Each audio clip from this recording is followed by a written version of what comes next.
have the highest unemployment, the highest poverty, the highest dropout rates, and sadly, we have the highest suicide rate. There's a lot of poverty in our communities. Suicide is number one. I guess when I was about 10 years old, my dad attempted suicide and wasn't successful, and I was the one who went in and found him, you know, with his wrist slit and everything. I was in a shelter, and I had just lost my kids into DCF custody, and I came right to Daryl, and he put calls in.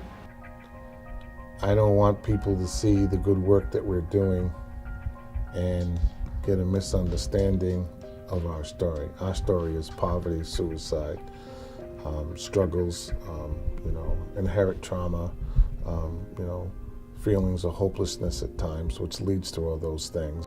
We have a very, very long history of non-Indians, particularly at the federal level, thinking they know better. Or thinking, even worse, they don't care what Indian people think. We're the lowest when it comes to priority of funding. And we're the lowest when it comes to considerations of how best to utilize the meager funding we get from employment and training. We do amazing things with the very limited money that we get. And those stories are not told.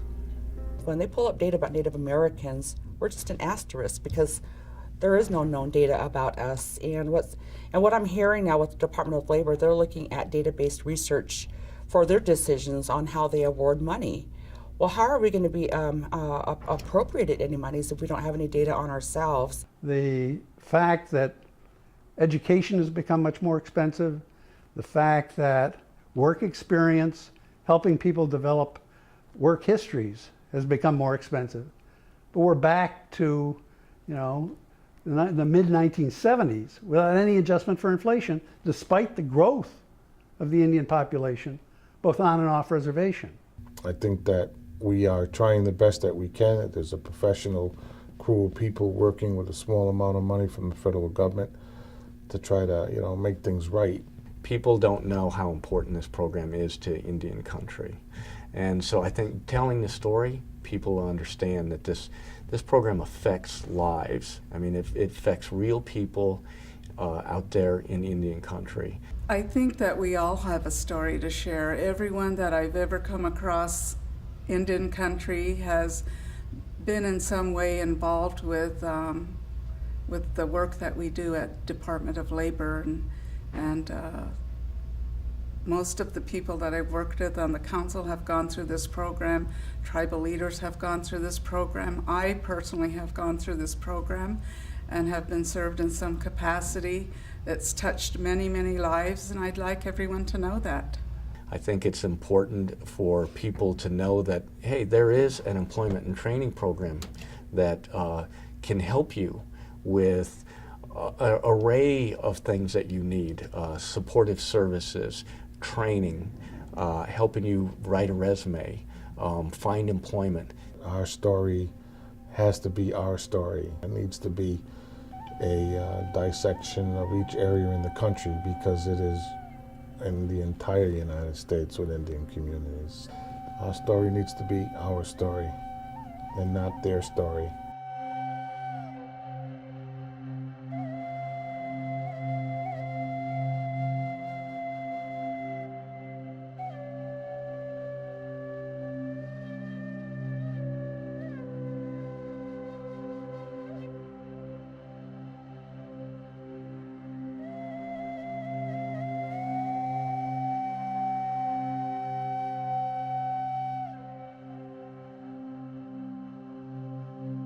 In 2007, when I was still a ways from graduating, that whole summer looked very bleak.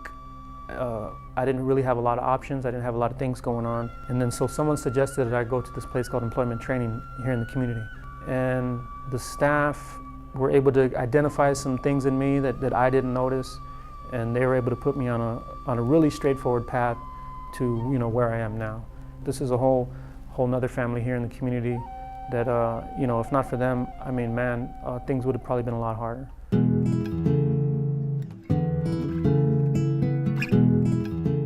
It all started back after I finished high school. My family wanted me to continue my education. I went and did my 3 years at Gateway Community College, and I worked like 4 years in that electrical company. I got laid off. I trying to look for a job, and which was pretty hard, being an electrician at that time.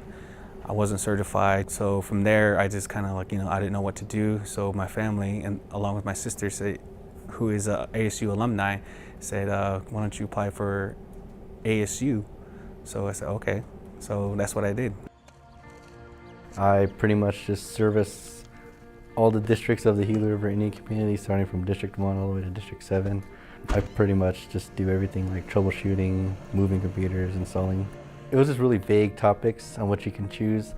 It said like fire department, police department, computers, so, different things. So everything is like so computer dependent, nowadays. And it's gonna just keep growing.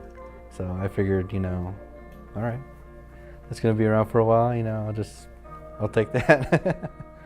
We have to tell really what we do, what the outcomes are of what we do, the successes, beyond the numbers on the report. That's not going to do it. The people we help are more than just numbers. And when they come to the programs, a lot of times this is the turning point for them. My dream is to have a house with a family, doing what I love, which is construction, and helping future prospects students succeed as well. Oh, what do I love about construction? I love everything. I love from the tractors to the workers, to the wires, to the lights, to mechanical, everything. I love everything about it, from the ground up, from the dirt to the concrete, everything. Because that can, later on in life, when you drive by, with your family or with friends, and you say, like, hey, I helped build that building. I always tell them that, utilize this time while you're enrolled in this program to become more motivated about getting back into the workforce, to really develop yourself, relearn yourself. Why is it that you want to be in the workforce again? I said, I guarantee you by the time you're done with this program, you'll know what kind of career you want to build up on. Our goal is to train students for a sustainable career in the field of welding. Here at United Tribes, under the Demand Project, they wanted to get a welding training center here fast and getting these students out into the workforce, jobs right away. And so what we're doing here is we took a 1-year, 2-semester course and shrunk it down to 16 weeks. An accelerated training course so we can get them in and out in 4 months, out working, making money to support their families and better themselves, better their lives. This is our Lincoln Vertex 360s. They're used to train the students the proper way, contact to work distance, your angles, your speeds, getting them to do it the right way before they go on to a live welder. First, they learn on these simulators how to MIG weld, then they go out to the shop to all these 12 booths, and each student has their own, and they start MIG welding. Once they're done with that, they come bring them back into the classroom where more theory. Then once they're done with the simulators, they go back out to the booths. The class is 16 weeks, you just got to do what you're asked. It's not that hard. You just got to show up every day and put in your time. Because in the end, it's gonna satisfy what you want to do in life. The work is something that you want to do. It's an interest. Is that you just do it, before you know it, 4 hours is gone. And it felt like 50 minutes just went by. The Demand program at United Tribes was very helpful. They want young people to succeed in jobs that are in demand. I was taught to weld about 20 years ago by an elderly man in Siston, South Dakota, where my family is from. I want to give young Native American people what was given to me, a shot at a better life. We have to tell this to people in terms of truly what is the core of these programs, how the difference that they make. So I think I think that's really, the evolution over time of what has happened from CETA to JTPA to WIA and whatever acronym is coming next. I actually started in probably 1979 on the Summer Youth Program, which was administered at that time under CETA. I was a CETA worker, summer youth worker back in the day, and I went off to work with Indian Health Service for a couple years. My first job was on work experience through the JTPA program. I was received training at the Rosebud Ambulance Service. My first job was when I was 14 years old. I joined the JTPA program, and I was in the summer youth program with our tribes and Shoshone-Bannock tribes, Fort Hall, Idaho. They placed me with the Tribal Health and Human Services program, and I was actually the assistant to the assistant secretary. I was in summer youth during my summers, and then I would go back in high school and work at Three Arrows Restaurant. And there was a time where I went from summer youth to where they hired me on, and that was through the JTPA program in maintenance. And that's what really got my start to continue with the tribe and able to advance and experience different jobs. Well, I first went through the training when I was 14 years old. And I went because my family wasn't very wealthy, and so that was my opportunity to get out and kind of help myself and help my family. The cool thing was, I knew that I was appreciated, and they said I could come back anytime. So I really enjoyed that experience, and knowing that I was valued, and and then just having that first paycheck in my name, where that was big, because so I was able to help my family. What did it feel like to get that first check? I felt like I was rich. Felt like I could buy anything out there, and it made me feel real good that I could actually help out my family. The employment and training program is an excellent gateway for people to get started. And being a former client, I can relate to the type of barriers that they had. When I first started, I didn't have my own home. I didn't have a vehicle. And, shortly after I started, I was able to, get those type of basic needs for me and my children. Well, our people have a lot of barriers that prevent them to employment, and that includes mental health, behavioral barriers, criminal backgrounds, just getting the basic needs. Because people are coming into the programs and there are issues of domestic violence, substance abuse, long-term unemployment, single parents. We've got individuals with multiple challenges. They're dealing with a lot of challenges, and they may need emergency rent assistance. They may have transportation issues. I think the biggest issue out there is transportation. I think that's what I think it is, because a lot of times you can get the training for them, but it's getting them there and back, or if they don't have their own transportation, it's hard on them, especially if you get some employment for them. And then of course the other big thing is childcare, because a lot of them are single mothers. Well, I enrolled in it and did the classes for my GED, and I wasn't allowed to always be in the classroom because I didn't have daycare for my children at the time, so I would go upstairs to my own little classroom I had upstairs by myself.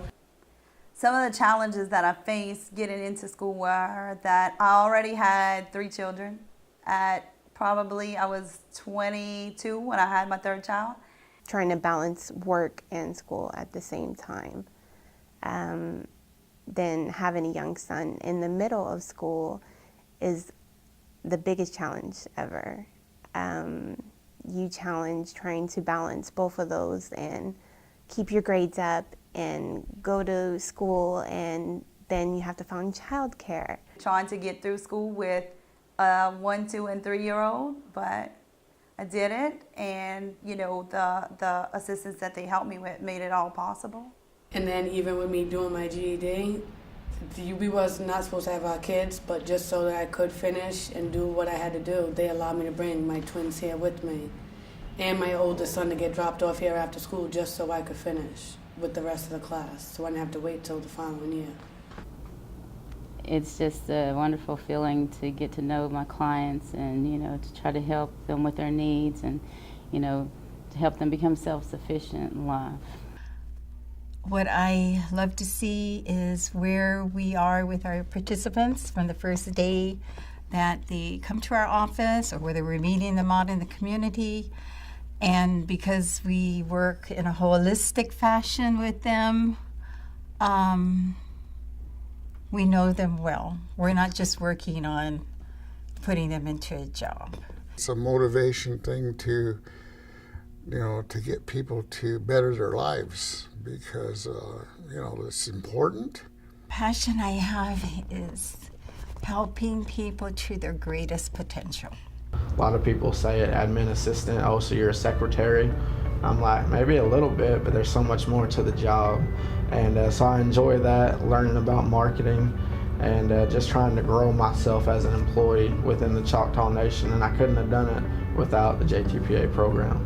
The program does help. All the programs that was here at the Rhode Island Indian Council help. The GED program changed everything with me. It made me look different on everything.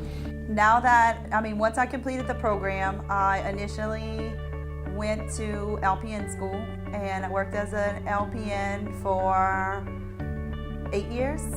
And they offered some assistance with my books and gas mileage to earn that degree. And then several years later, back in 2012, I went back and got my RN. Summer 2009, just graduated and got an internship at EPA in Dallas, Texas. Started in the Superfam program through the program here at the Indian Center. What am I doing now since I've finished my training? I actually got the opportunity to go back to college. There's a lot of jobs out here. That's one of the first questions and requirements for a job is either high school diploma or the equivalent. And now I can finally check off like, yes, I have it. And it makes it so much easier. Well, I work the 11 a.m. to 11 p.m. shift, and most people either work days or nights. They work like 7A to 7P or 7P to 7A. So I work both shifts. I work with 2 different crews. So I come in and basically the ER is booming around 11 because guess what? Everybody's up and ready to come in, and the 90% I would say is never emergency. I was an intern at EPA for 5 years. Once I got my degree, I turned my transcripts and everything in and approached them for a job. And I spoke with them and they asked me where did I want to go. And being already working with EJ and Tribal, I asked them if I can join the office. And now I'm going to be permanent. Actually, this month my paperwork is supposed to be processed and I'm going to be a project officer for the tribes. I love when my patients thank me, when they tell me that I made a difference in their life, when they acknowledge what a great nurse I am. I eventually finally went back to college and graduated December 2012 from Kaplan University online. I was the topper. I didn't want to tell my kids, you need to go to college, you need to do this, you need to do that. And then them be like, but Daddy, what have you done? Going back and my children seeing me, realizing how the hard work that I put in, working 2 jobs, driving to New Orleans every day, going to school after work, I think that they realized, that the straight path that they need to take to not, have to struggle so hard. They want to do right. They try to make honor roll. They try to do the best that they can and know that college is, not an option, that they should definitely do it. I love having my GED because it also shows my kids, like, no matter how long it takes, you'll always be able to do it. My oldest one sometimes says, "Why do I gotta go to college?" and she says, "I don't know if I want to go to college." And I always tell her, "You are going to college." The main thing is to stay in school. I mean, they need to realize that education is really key to providing better for themselves, you know, for their families, not to become reliant on any kind of assistance on a long-term basis. There is a perception out in the community, the non-native community, that all Indians still get monthly checks, that we're all getting money from casinos and everything. So I think that government-to-government relationship has to be conducted as truly business and for the economic development and sustainability of tribal communities. So I started with CETA, then JTPA, and I've seen things happen with federal policy imposing on tribal self-governance, self-determination. The straitjacket which the Labor Department has tried to place on Native programs has been so tight that it discourages innovation and discourages the ability to be able to use program resources in ways that are relevant to that economic situation and are relevant to the culture, the traditions, and the goals of that particular tribe or organization. When Tom Dowd, our former chief, came in and was responsive to listening to performance standards that were culturally relevant for our population that we served. To see that go down the tubes with the change in administration in 1998 has been horrific to watch. To see anything that we designed for our communities go downhill. And with the younger guys in Congress and all that, they're not really fully aware of what the treaties are about. So they're kind of looking at, maybe they're self-made millionaires, and they're saying, well, if I can do it, anybody can do it. But they haven't seen the economies and stuff on reservations. I think that we are living with inherent trauma. I think that the things that we've experienced and our ancestors experienced has been passed down, and our tolerance for that has increased, and I think it's making us more sick.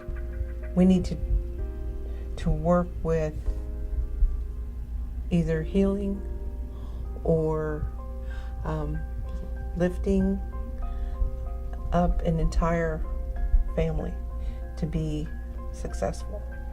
We have the notion of holistic services, which speaks for the values in Native communities, that we help people and we help families in a holistic way that deals with a variety of aspects of what makes them who they are. I think that's very important, is kind of take a holistic approach for the people that we serve. I think people need to understand that this is a hard to serve clientele that we serve. By definition, you must be low income to be on our program. But to ensure someone is successful, they need issues with, housing, health care, it may be behavioral health services. Challenges for whether it's mental health, substance abuse, or even other just health problems that we've inherited, whether it's diabetes, those challenges I think are becoming more visible and accepted as a need that should be addressed. Even the other programs here, the domestic violence program changed my life. It finally made me realize I don't need to go through what I was going through.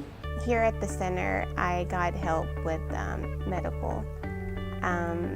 Everybody knows that when you're a student and you're working part-time, they do not offer health insurance. And coming here to the center, being able to get checkups, come in here when I was sick, get medicine.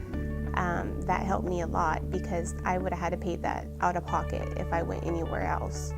They've gone to court with me for my kids, everything. Even with my domestic cases, he's allowed Tammy to be at court with me, go to the police station with me.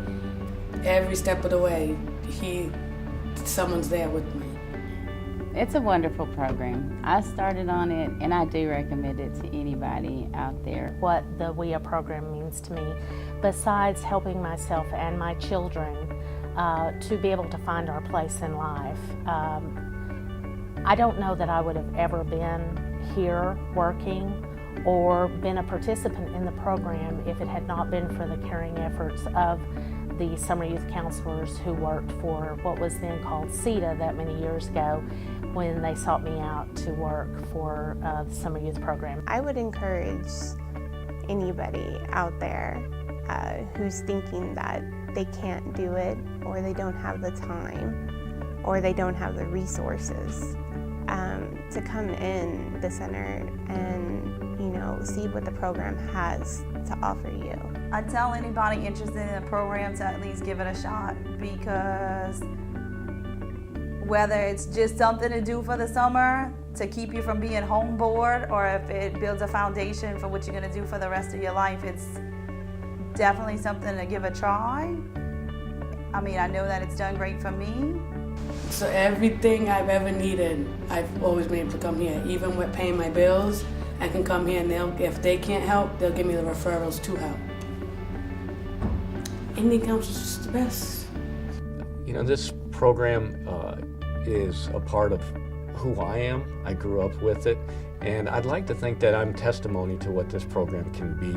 I would say that my passion lies with just watching others watch themselves grow, because you can see it in their eyes. You know, when your client comes in and you see the color of the eye, and as they watch their own development and their own growth, their eyes just begin to shine bigger and bigger, and it's just a wonderful thing to watch.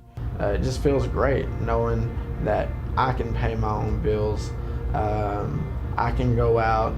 If I want to eat out, I can eat out. Or if I want to save up money to buy something, I can do that. Or buy for my family, or my son needs new clothes, or my daughter is going to need new clothes one of these days. I don't have to rely on anyone else other than myself because of the traits and the qualities that I've received from this program. They've taught me a whole lot, and I appreciate it. I mean, these programs have served the most in need, and that's been very important, and it's culturally relevant. But at the same time, it's a matter not simply of dealing with that strata of need, but ensuring that from here on out, that Native people have the ability, the training, the work experience to be able to get into professional, technical, managerial type positions. We can be productive,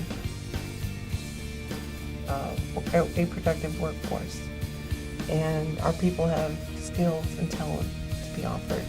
As chair of this subcommittee of Our Story Project, it is important to complete this project because it tells our story and it shows who we are as Native people, that we can make it, we can make a difference, and it will tell our funders that we need help. We need help with training for our targeted population groups, and with that, the return on investment is huge in our communities.